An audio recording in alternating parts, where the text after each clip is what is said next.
guys, welcome to Irish Footy Vlogs. Back again, myself, Keith Simons and Philip Walters with another Rate Your Transfer video. And this is the video or show, if you like, where Philip actually rates the transfers between 1 and 10.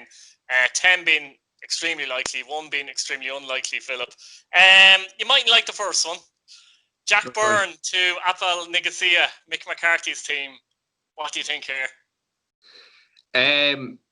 To be honest, I'd say 6. And the reason why I haven't went stronger is because of the league, the division. I know they are a good side, they're top side in their country, like, but I don't think he wants to go that far, like, do you know what I mean, in terms of like destinations, like, and the same with the States. Apparently he's linked with the States as well, in something that'll come up. I personally think he's taken those 2 weeks to see if anything pops up in England, to be honest with you. That's my personal opinion. Now, the reason why I've said 6 is because McCarthy obviously gave him the opportunity in the squad, like, so obviously Ireland squad we're talking about there. But yeah, no, I'd say 6 just off the fact that he might be able to persuade him, but I just think the location isn't ideal. Anywhere he goes, it's pure devastation. Anyways, obviously, because we all know how good of a player he is, and he gave us 2 fantastic years. So obviously, we're sad to see him go wherever he goes, but we do obviously wish him the best. Like, put it this way: what rating out of 10 would you give it for him to stay at Shamrock Rovers? Put it this way. Ooh, I'd say 3. 3 or yeah, I just think it's yeah, 3. I'd say 3. It's just because, like, do you know what I mean? He's done it for. It's not like he's came in, he's done it for 6 months and he's headed off. Like, do you know what I mean? He's been here for 2 years and he's absolutely ran amok. There's been a couple of games where you've thought, right, he hasn't turned up tonight, and everyone knows that sometimes he might not turn up and give his best. But I'd say over the course of both seasons, I know obviously one was being shorter, he was just by far the best player in the division. Like, nobody came close in terms of what he offered. And I think this year as well, you could see there was even more development. He added a lot more goals to his game, and he stepped up in Europe as well against Milan. So I just think that like, no disrespect to the league or the clubs in the league, but I just think that it's kind of hit its ceiling now as to what Jack can do in the division. You know, so. Look, we're all devastated, but at the end of the day, he's gave us nothing but great memories. So we'll all be delighted to go and see him. Hopefully, do well wherever it is that he goes. Yeah, it's an awkward one because he's 24 now, and you just feel like if he has serious ambitions of getting into the Ireland team, then he has to go abroad. Like, forget about like extra money or whatever for that reason alone. The only thing is he's a bit of a home bird, to be honest, and he likes Ireland, he likes Dublin and that. And there'll probably be a bit of fear in the back of his mind, because England wasn't great the last time for him, didn't go great the last time. However, he was much younger, so, you know, he's much more mature as a player. Yeah, he's been brilliant the last couple of seasons. 8 goals in 18 league games this season as well, and he's not what you would call, the main responsibility is not scoring goals for him. So yeah, that adds a lot as well. So yeah, it's an awkward one. Like, as a League of Ireland fan, like, you love to see League of Ireland players go and make it abroad, because you kind of go, oh, look, he was in the League of Ireland, and look, we're after proving he can make it abroad. But at the same time, you think to yourself, I want to see the better players, but it's impossible to keep the likes of him in the League of Ireland. Yeah, it's just a conundrum, I suppose, isn't it, that we're in? Like, you know, you want the league to progress, but it's Jack's the perfect example. It's just, we have a ceiling, and we all, I think every club in the country and every fan in the country knows that if someone comes in and hits that ceiling and stays there for the likes of 2 years, you'd be lucky to get 2 years. I thought Jack was gone after last season in terms of what he had done. He deserved it, in my opinion. Maybe not a championship side, but maybe a League One side. Probably he could have deserved to go and play it there. But also, the fact that he's actually won the league with Shamrock Rovers as well, you might say, well, I did win the league there as well, so I feel more comfortable even now, maybe. He's won the main titles, like, do you know what I mean? So, like, what else is there to go and do?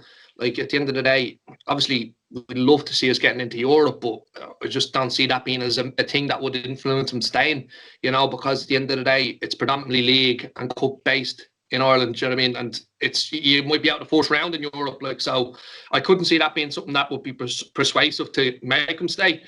But yeah, no, look, wherever he goes, we can. I say everyone in the league would just wish him the best, because he is a phenomenal footballer. Yeah, I'd love for him to actually get in the Ireland team, be a fixture. Walter Figueira has actually left Derry City. I had this written down before he left Derry City. He's been linked with a move to Shamrock Rovers as well. How do you see this one? I mean, obviously he's left Derry City, so he's likely going to be joining another League of Ireland club. Never know, he could join a club in the Irish League. But the only club I've seen really linked is Shamrock Rovers. How do you see it? It's a weird one because I'd say I gave it when I was thinking about when you said it there. I'd say maybe a 4. And I know that sounds strange because he was the mainstay up there, like in terms of the player this season, that he was kind of their main man. But I just can't see him fitting into our system and how we play. Just off the fact that like it's nearly completely different to Derry, like how we set up. So it's not something that I would be. I wouldn't be shocked if it happened. Don't get me wrong, but I just can't see it happening just because of the type of player he is.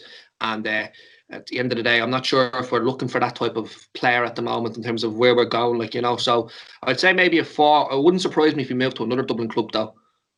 Yeah, I was just thinking there as you were talking there, and I actually agree with you. I was thinking before I came on that he wouldn't really fit into Rovers' system, to be honest, because he's either a winger or number 10. But then as you were talking, got me thinking, if Graham Burke was to leave, suddenly that is a spot for him, isn't it? Now, there's no suggestion that Burke is leaving as such, but I'm just thinking that in my head, if Graham Burke was to leave, then Figueira can play in that number 10 role. So he would suit Shamrock Rovers' system. But it's just the way things are now, he doesn't, if you get me. It's a strange one. Yeah, well, that's it. Like, would you put him ahead of Graham Burke? Me personally, I wouldn't.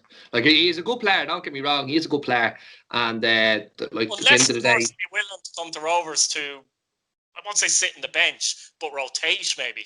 That's something we might know either. So that's another devil's advocate suggestion, I suppose.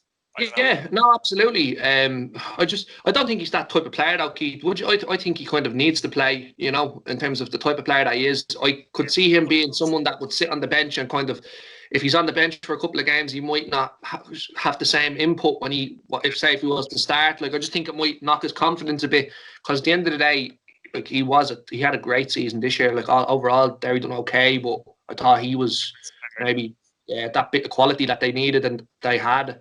Yeah, no, look, I said 4, but as I said, it wouldn't surprise me if it did happen. Patrick McElhenney from Dundalk to Derry City. Now, McElhenney is one of the best footballers in the league. He's had his injury problems. He is a Derry City man. How do you see this? Is it a bit far-fetched for you, or is it a possibility? I don't see it happening. I give it a 3. The only reason why I give it a 3 is because he is a Derry man. Look, at the end of the day, he is such a good footballer. When he's fit and when he's firing, he is a phenomenal footballer. And I know, no disrespect to Athlone, they were nowhere near Dundalk on the night, but like just watching him play, I know it was nearly many against boys, but just seeing the things that he was doing and like his vision, how he was picking a pass, like you just know that he's easily in the top 2 or 3 in the country, like, you know, if he's fit. So I would say he will stay there, but I don't think he will be the main feature in that Dundalk side because I think they're going to strengthen.